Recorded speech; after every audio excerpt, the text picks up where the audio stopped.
Louis Armstrong was born the illegitimate son of William Armstrong and Mary Albert, also known as May Ann. And he was born on July 5th of 1901. However, all his life, he thought he was born on July 4th of 1900. And what could be more fitting for a great 20th century American jazz hero? But in 1911, young Louis stole a pistol from his father's bureau, and at 12 midnight on New Year's Eve, he shot it off to scare away the evil spirits from the new year. This was just as illegal then as it is now, and young Louis did it right in front of a policeman who just reached out his hand and grabbed him by the shoulder and took him to jail. The judge, realizing that young Louis needed some discipline, sent him to the colored waifs home. There, Captain Joseph noticed that young Louis had a lot of musical talent and put him in the brass band. He started out by playing tambourine, bass drum, and bugle, and pretty soon he was playing cornet. Within a year and a half of being in that band, Louis was the leader of the brass band for the colored waifs home. It was a very proud moment. He talks about it in his autobiographies, how proud it was to not only be a jazz musician, but the leader of a band. And when he got out of the colored waifs home in 1914, he looked up his mentor, his hero, Joe Oliver. And Joe Oliver treated young Louis Armstrong doing odd jobs around the house, giving him cornet lessons. And pretty soon, young Louis was so good that when Joe Oliver needed to take a night off, he would get Louis Armstrong to take his place. And in 1917, when Joe Oliver left New Orleans, young Louis Armstrong took his place in New Orleans' hottest jazz band. That's Kid Ory's Creole Jazz Band. And we're going to play a couple songs from New Orleans tradition for you right now. And that is, anytime there's a gathering of people in New Orleans, you got to have a brass band. And when you have the brass band, anybody in the neighborhood, as you're marching through the neighborhoods, and anybody hearing this music is more than welcome and invited to come up and strut their stuff and stroll with their parasols or wave their handkerchiefs, and that's known as the second line. So here's two from that New Orleans second line tradition, and this is John Gillick playing that New Orleans second line big four drum beat. Let's listen to John for a second.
Sexy than having a couple dance at 10:30 in the morning.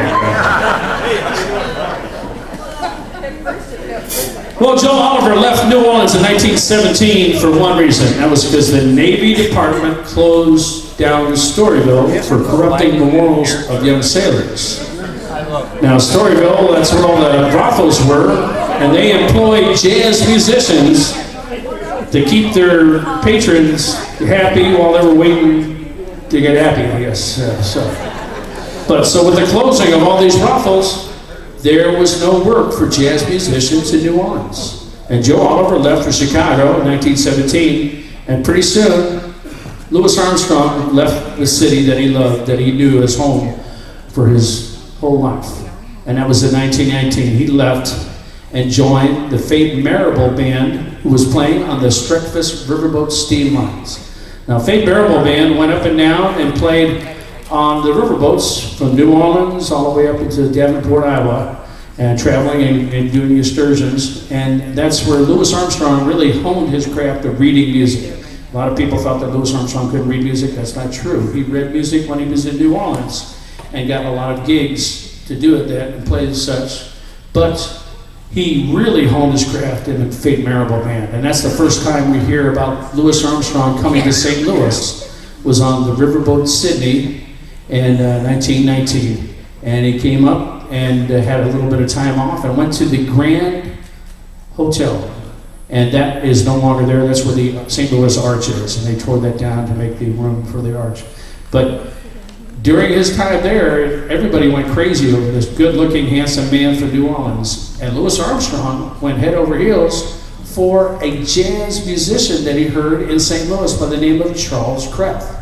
Now, Charles Kreth was a very handsome man and very sharp dresser and had a wonderful sound on the cornet and had great bands. As a matter of fact, he had 3 different bands with the same name, Charles Kreth and the New Jazzomaniacs. And he would go from job to job to job on a Friday and Saturday nights, playing all 3 parts of the thing to keep 3 bands going. And there's a legend that is connected with Charles Kreth. It is said that he actually stopped a knife fight by playing a single note on the cornet. And I was fortunate enough to be able to work with his great-grandson. And I asked him about this, and he said it's absolutely true. One night, they were at a band, and there was a dance, and 2 men got in a fight over a woman, drew knives. Charles Kreth played a high C on his cornet, and that's when the bouncer and the nightclub owner hit these guys over the heads, knocking them out. And I also found out that Charles Kreth went home with a woman because that ended up being his great-great-grandmother. So, apparently love, clubs, and a high C conquers all.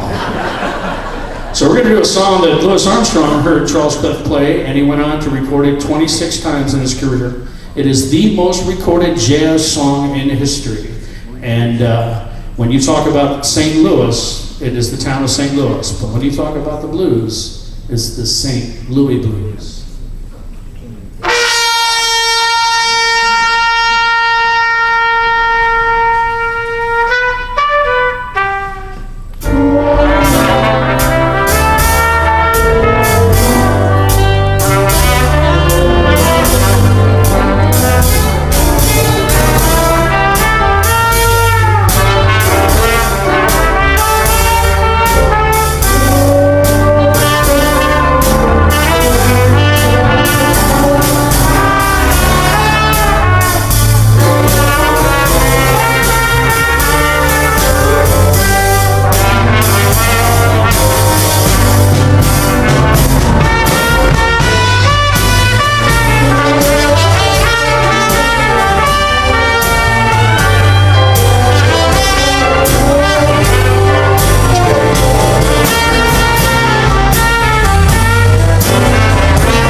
Thank you so much. St. Louis Blues.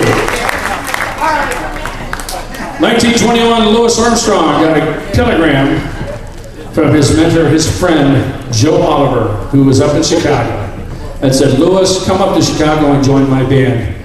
And Louis did. And he got up there, but his train was late pulling into Chicago. It must have been a United train. And pulled into Chicago, and took a cab to the club. And when he got to the club, he opened up the front door, and he heard a sound like he had never heard before. Because there was a powerful, powerful jazz band, swinging powerful jazz band. And Louis Armstrong just stood there and thought to himself, how am I going to be able to play with this man, let alone add to it or just, be a part of it? And Joe Oliver spotted young Louis, silhouetted in the doorway, motioned him up on stage, and they started to play together. And Louis fell right in because this was his hero. He had taken lessons from this man for 5 years. And every day playing with him for 5 years. So he knew everything he was going to do. And they played beautifully together. And Chicago was just blown away by that powerful two-cornet front line. We're going to do a song, and this is from OK Records. This is the first available recording that you can hear Louis Armstrong playing on. And it is Joe Oliver's The Dippermouth Blues. And right now, we're going to have Tom Tucker play the part of Joe Oliver, and I'm going to play the part of Louis Armstrong. Listen to those really tight two-part harmonies. They played together like a unit, and this changed the way jazz plays. But from this moment on, let's refer to Tom Tucker as King Tuck.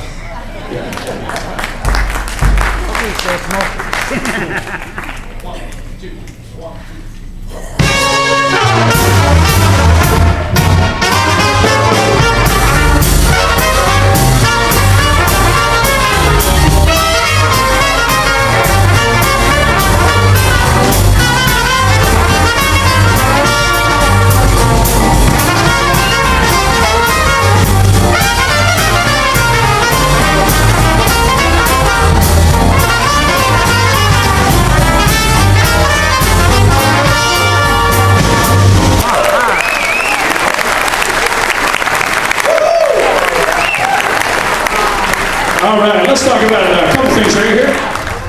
First off, Louis Armstrong and that handkerchief. Oh, yes, indeed. Why did Louis Armstrong play with a handkerchief? Well, two reasons. First is, in New Orleans, there's been a tradition amongst cornet players that you don't want to give any tips to your competitors.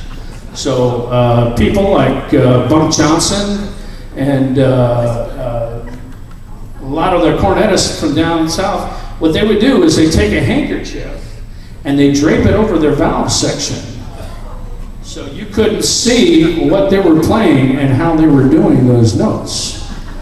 And the second reason Louis Armstrong played it, that's because there's New Orleans tradition, is that he sweated profusely and needed it to just constantly dab it. So he figured, oh, he just keep it in his hand. So it's right there as a good idea. I think it's a good idea. So now you know the handkerchief. Secondly, Louis Armstrong played with a lot of mutes, and so did Joe Oliver. Joe Oliver, mute is basically anything that you put inside a trumpet bell, and it acts like a sound filter. This is a clear tone mute, and this was actually invented by Joe Oliver. And so here's the typical sound of a trumpet, well, mostly typical. Parquet. And this is with the solo tone. This is the sound of the 20s.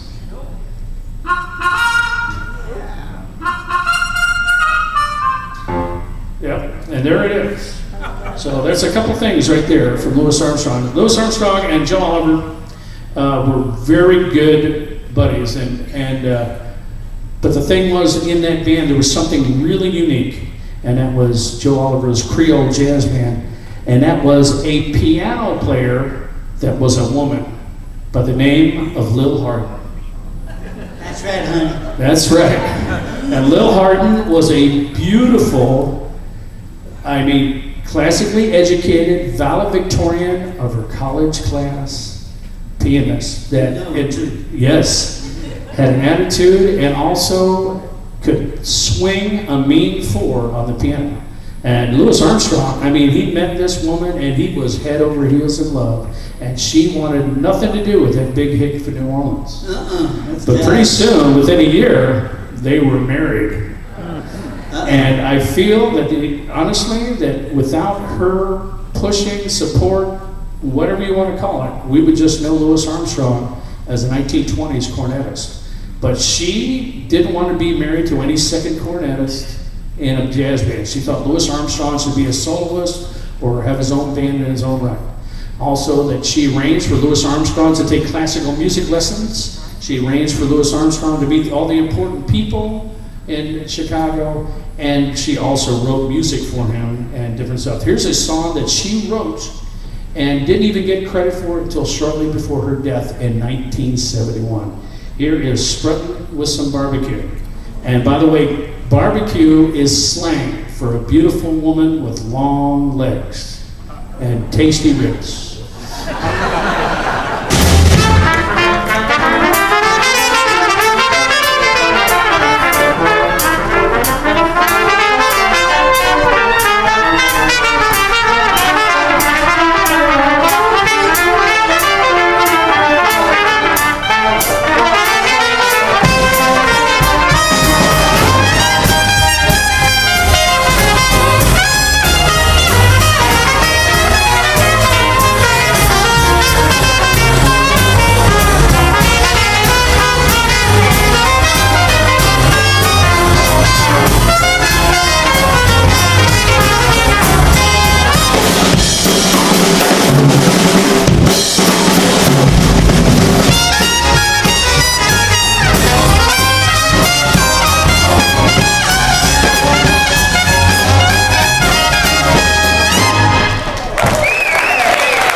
Today.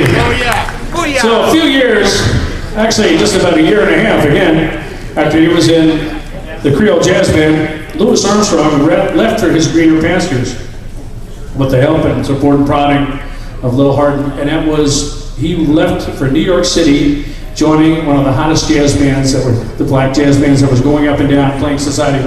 That was Fletcher Henderson's jazz band. Now, Fletcher Henderson was playing for mixed audiences all the way up and down the East Coast, and Fletcher Henderson, along with Paul Whiteman at the time, realized that their very sophisticated audiences were getting bored with their arrangements. And by plugging in New Orleans jazz musicians who had a tradition of interweaving and making up their own parts, they could actually play the same arrangements and add these guys to their band and end up with new arrangements, and exciting ones at that. And pretty soon, their writers were writing music for these New Orleans jazz musicians that were coming in. Fletcher Henderson had the young Louis Armstrong, and Paul Whiteman had Frankie Trumbar and Dick Spiderbeck. And these are some of the great recordings. Well, Louis Armstrong was in Fletcher Henderson's band for about a year and a half in New York. And he left that band because every time that they would do a recording, Fletcher Henderson would do a recording, they would hire a singer to come into the recording. And a lot of times not even rehearse, they just have the singer sing the part. And Louis Armstrong just couldn't believe it because he thought he had a beautiful singing voice and couldn't understand why Fletcher wouldn't let him sing. So after about a year and a half, he left and went back to Chicago, where Lil Hardin had a band waiting for him. And it was Lil Hardin's Dreamland Syncopators, playing at the Dreamland Ballroom.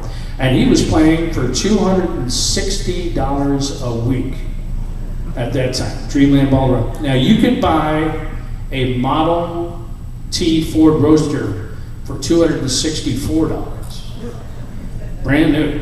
So he was making a car a week in pay. And when he came back, there was a huge banner over the entranceway of the Dreamland Ballroom that said, Lil Hardin's Dreamland Syncopators, featuring the world's greatest cornetist, Louis Armstrong. And Louis Armstrong looked at that and said, no, the world's greatest cornetist is Joe Oliver.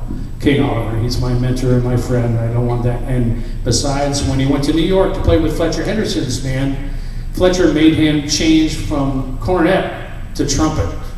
And trumpet allowed Louis Armstrong to play the notes and the sound that he had heard in his head. So from 1925 on, he played trumpet. And but when he came back to Chicago, OK Records, which had been recorded him with King Oliver, said, we want to record you. And this is where Louis Armstrong changed gears. And he said, I'll do it under two stipulations. First of all, I get to have complete control over the musicians that I record with. Second, I get to pick all the material. I am completely the one that does the material. And they said, okay. And they allowed this, and this is where we get the greatest jazz of that time. We're talking about the Hot 5 and the Hot 7 recordings of Louis Armstrong with OK Records. We're going to skip ahead and do a Hot 7 recording. And many people believe that Louis Armstrong's recording of this song is the single greatest recording of all history. Be it classical, jazz, rock and roll, anything. It is the single greatest recording. And it certainly is from the master. Here is our tribute to the West End Blues.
As today, Louis Armstrong became one of the most successful and highest paid jazz musicians of the 30s.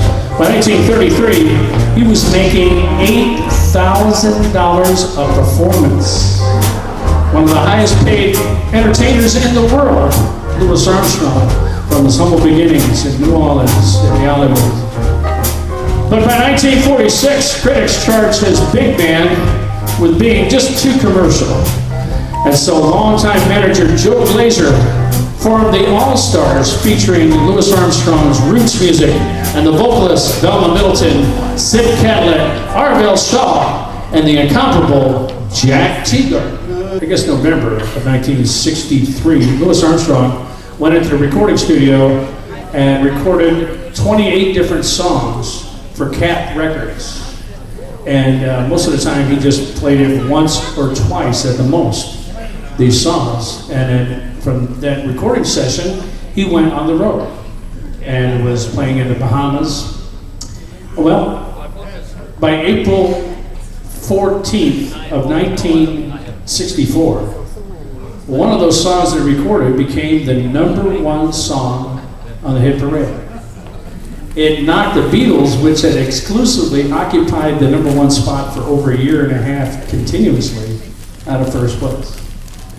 The New York Times estimated that on radio stations across the United States alone, this song was being played 10,000 times times a day.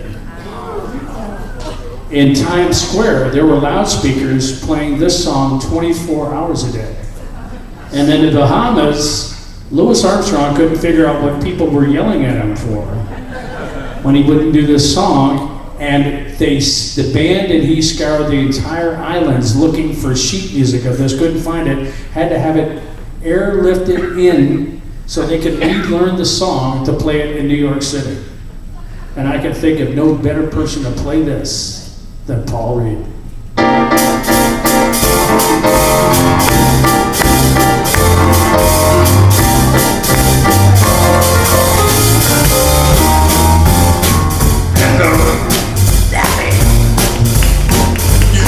Stop it!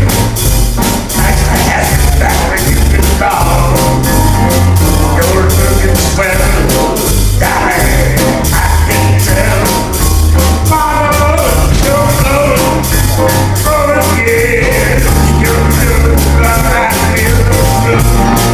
Baby, and the dance spread. For the box. Then you took the way back then.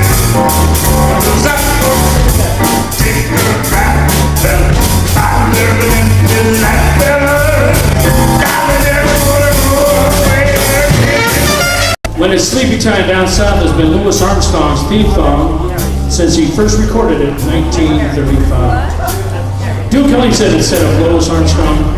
He's a truly good and original man. He inspired thousands of people, enchanted millions of friends, inspired thousands of trumpeters. To me, a truly good and original man.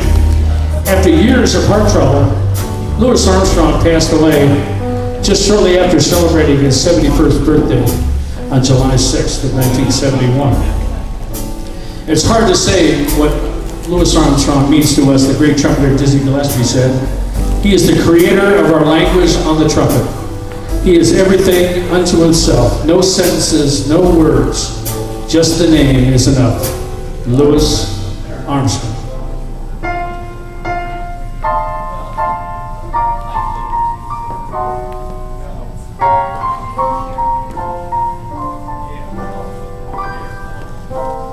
I see fields green, red roses too. I see them bloom for me and you. I think to myself, what a wonderful world. I see skies of blue, clouds of white, bright blessed day, and the dark sacred night. And I think to myself, what a wonderful world.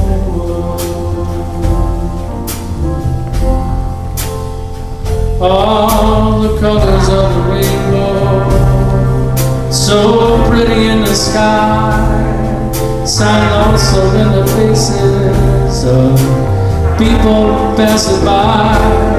I see friends shaking hands, saying how do you do. They're really saying I love you. I hear babies cry. Oh, I watch them grow.